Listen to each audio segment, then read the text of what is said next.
Dilansir dari Gelora.co, quick count indikator Prabowo Sandi unggul sementara 54,68%. Hasil hitung cepat indikator menyebutkan pasangan Capres-Cawapres nomor urut 02 Prabowo Sandi unggul atas pasangan nomor urut 01 Joko Widodo Ma'ruf.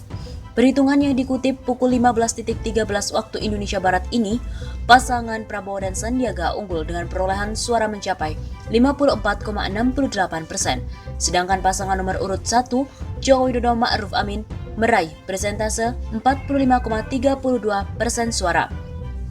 Hasil quick count sementara ini memposisikan Prabowo dan Sandiaga memiliki perolehan suara sementara paling tinggi dibandingkan Joko Widodo yang berpasangan dengan Ma'ruf Amin.